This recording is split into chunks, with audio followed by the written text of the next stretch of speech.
With Trnt again thanking her, they reached the Emperor's chamber, and the Emperor went inside with the ladies.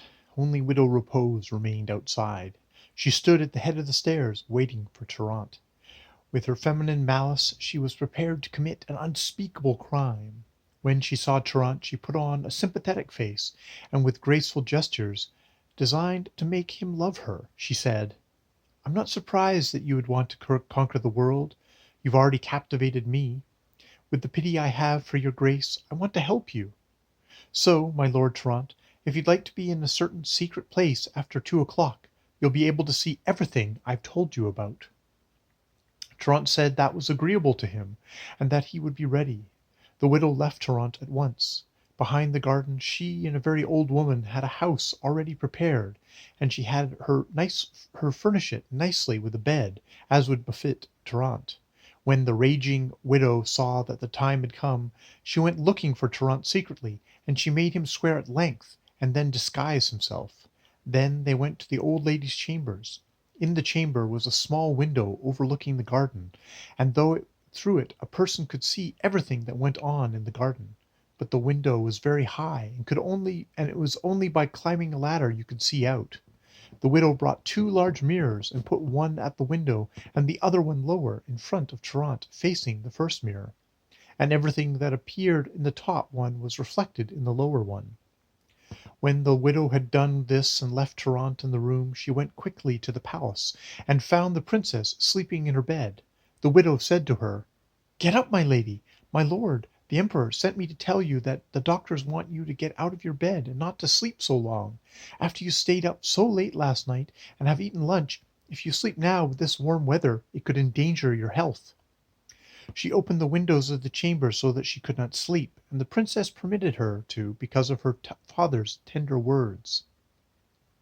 When she was up, she put on a brocade tunic, and with the top completely unbuttoned, no kerchief over her breast, and her hair hanging loose over her shoulders. Then the widow said to her, "The doctors think it would be good for you to go down to the garden and see all the greenery, and we'll entertain ourselves there with some games so that your drowsiness will pass. I have a costume for the festival of Corpus Christi that looks like your gardener. Placer de Mavia likes these things very much, and she will put it on, and will tell you her usual witty things." The princess went down to the garden with the widow and the 2 maidens, while Trnt was watching the mirror carefully. She saw the princess coming with the maidens, and watched as they sat down near a small stream. The widow had foreseen everything, and she had sent the black gardener to the city of Pera so that he would not be in the garden. The widow helped dress Placer Villa, and put the mask on her that had been made to look exactly like the black gardener, and she went into the garden wearing his clothing. When Trnt saw her coming through, he thought it was in fact the Moorish gardener, carrying a spade over his shoulder. He began to dig, and soon approached the princess. He sat at her side and took her hands and kissed them. Then he put his hands on her breasts and touched her nipples, and made overtures of love. The princess broke into great peals of laughter, and all her weariness left her. Then he drew even closer, and put his hands under her skirts, while all the maidens laughed as they listened to Placer de Mavilla's amusing words. The widow turned towards Trnt and twisted her hands as she spat on the ground, indicating the loathing and pain she felt for what the princess was doing. Imagine poor miserable Trnt, who the day before had been so pleased at having won a lady of such high rank as his betrothed, the thing he desired most in the world, and then to see his misery, his affliction, and his pain with his own eyes. And when he began to think, he wondered if the mirrors were reflecting a false image, and he broke them, and looked inside to see if they contained something evil made by the art of necromancy. But he found nothing of the sort. He wanted to get up to the window to find out if he could see more, and to discover how those games would end, and he saw that there was no ladder, because the widow had been afraid that he might do this, and she had hidden it. Trnt, finding no other recourse, took the bench from in front of the bed, and stood it up. Then, taking a cord that he had cut from the curtains, he passed it over a beam, and pulled himself up by it. He saw how the black gardener had taken the princess by the hand, and was leading her to a hut in the garden, where he kept his gardening tools and a bed to sleep on. Placernamovia led her into that room, where they looked through everything, including the clothing which the black man kept in a cloth chest. After a time the princess came out, as the widow and the maiden were walking near the hut.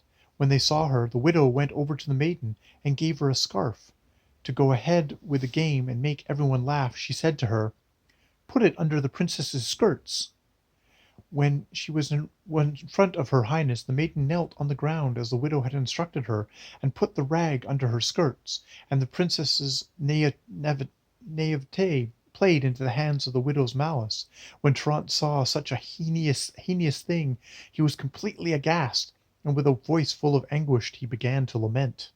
O Fortune, enemy of all who want to live upright in this world, now, when I had achieved such a marriage, you have let me be dishonored by a man of the most vile condition and nature that could be found. O princess, my lady, I would never have believed that in a maiden of such tender years there could be so little shame and boldness that you would commit such an abominable sin. At this moment Widow Repose came in. She had waited a short time at the door, and when she heard Tarrant's lament, she said, "Now all things I have begun are coming to pass." When she entered the room, she saw that Tarrant was in great anguish, his pillow full of tears, continuing his lamentations. She sat down near him to see if Tarrant wanted to say anything to her, and ready to do whatever he said. When the widow saw that Tarrant was not changing his tone, she said to him, "That lover of all dishonesty won't leave her abominable life, no matter how much you beg or threaten her. Her only desire is to satisfy her lust. What can I do, poor me, with these breasts?" And she pulled them out so that Tarrant could see them. "I nursed that lady." She let them hang out like this for a good while, pretending that with her lamentations she had forgotten to cover them. Then she added, "O Lord Tarrant, take comfort from me. O Almighty God, Holy Trinity, with great anguish in my soul, with great anger and many tears, I reveal those thoughts that ran through my mind almost every day. But at night, alone in my room, I would find myself drying my tearful eyes with sackcloth, so that I would feel the pain even more." Trant quickly replied, "Your love, Widow Repose, can't be compared to mine, because yours is diminishing, it grows smaller and smaller, while mine is increasing. But I have more reason to grieve than any lover, because in one day's time I have reached the highest peak of love that fortune could grant me, and the next day I have been the most confused and downtrodden lover in the entire world. My eyes have seen a black moor easily possess what I could not have been able to have by supplications, or by all the dangers and hardships I have endured. A man as unlucky as I should not a man as unlucky as I should not go on living, so that he will not have to trust any maid or maiden." He got up from the bed as though to leave, and the widow said to him, "My lord, rest a while. There are many people outside, and I value my life so much that I would not want anyone to see you leaving. I'll go to the window and tell your grace when it is safe to go." Tarrant went slowly back to the bed, never ceasing to ponder his grief. The widow went into the room of the old mistress of the house, and quickly took off her clothing, and dressed in a perfumed blouse and a skirt of black velvet. With her blouse completely unfastened, she went into the bedchamber and lay down beside Tarrant very boldly and shamelessly, and said, "If you knew the hardships my soul endures for love, you could not help but have pity on me. Where will you find greater affection than mine in any woman?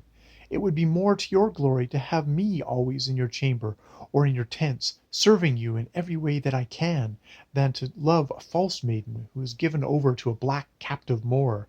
Take me as a servant, and as one who loves you more than her own life."